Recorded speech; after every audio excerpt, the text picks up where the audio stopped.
months, the fire refused to die.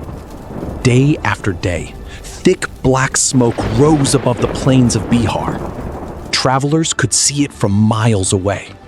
Villagers watched in disbelief. Monks wept. Scholars fled. Inside the flames were not treasures of gold, not royal palaces, not the riches of kings, but something far more valuable: the accumulated knowledge of centuries. Thousands upon thousands of handwritten manuscripts, scientific discoveries, medical knowledge, philosophical debates, histories, poetry, ideas. This was Nalanda, the greatest university of the ancient world. And this is the story of how it rose, how it changed Asia, and how one of humanity's greatest centers of learning disappeared into history. The year is 1190 AD. The morning sun rises over the fertile plains of Magadha. As the mist slowly lifts, an extraordinary city emerges from the landscape. Towering red brick monasteries, grand temples, peaceful gardens, reflecting ponds, vast libraries, stone pathways crowded with students from across the known world. This is Nalanda University. Long before Oxford, long before Cambridge, long before most of the world's famous universities even existed, Nalanda was already attracting scholars from across Asia. Students arrived from China, from Tibet, from Korea, from Persia, and from distant kingdoms scattered across the continent. Some traveled for months, others for years. Many would never see their homes again. Yet they came willingly, because within these walls stood one of the greatest centers of learning humanity had ever created. Today, through historical reconstruction, we walk through its gates and experience Nalanda at the height of its glory.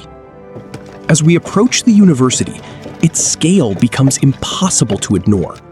Massive red brick walls stretch across the landscape. Decorated gateways rise above busy roads. Travelers, merchants, monks, and scholars move constantly through the entrances.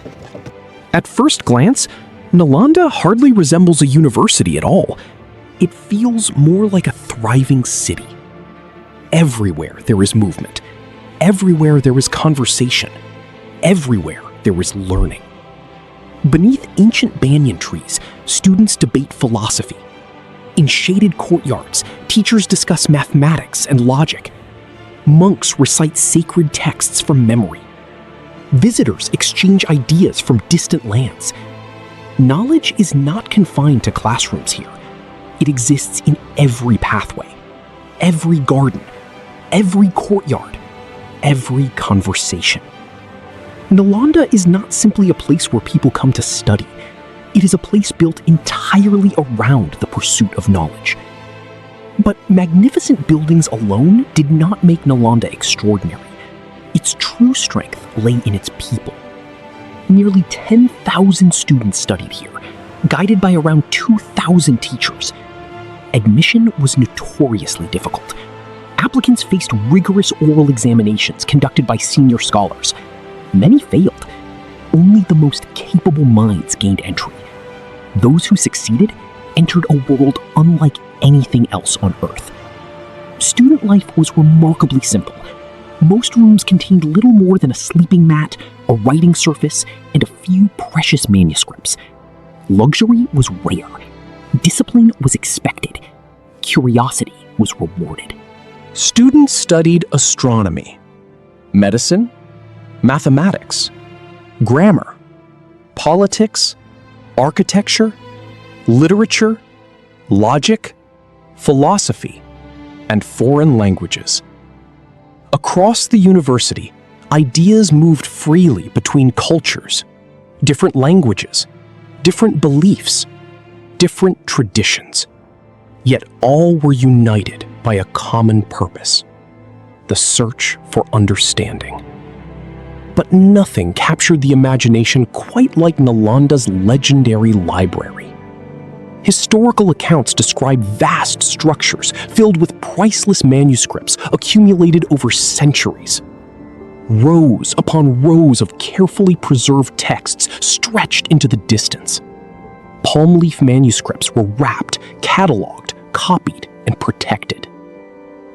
Within these halls were religious teachings, scientific observations, medical discoveries, mathematical theories, historical records, poetry, and philosophy. Knowledge gathered from generations of human experience. For many visitors, entering this library must have felt like entering the greatest treasure house on Earth. Not a treasure of gold, a treasure of ideas. Every shelf contained a fragment of humanity's understanding of the world. Every manuscript represented years of dedication, years of study, years of discovery. As the day unfolded, the university came alive. Students challenged one another with difficult philosophical questions.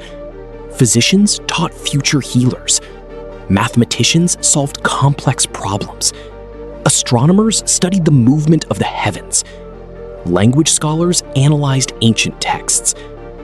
Questions were encouraged. Debates were respected. Learning was celebrated.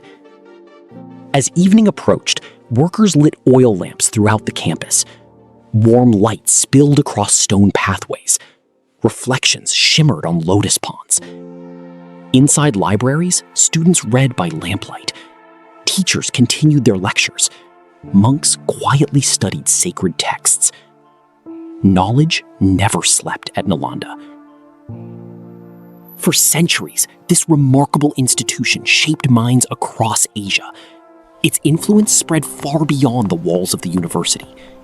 And Nalanda's greatest challenge is approaching. But beyond the horizon, history was beginning to move. Around 1193 AD, northern India entered a period of political upheaval. Military campaigns swept across the region. Then came the event that would forever change the fate of Nalanda. Forces led by Bakhtiar Khilji advanced into Bihar. What happened next became one of the greatest intellectual tragedies in human history. Buildings were damaged, monasteries were attacked, and eventually, the great library was consumed by fire. The flames spread through halls that had safeguarded knowledge for centuries. Manuscripts copied by generations of scholars disappeared forever.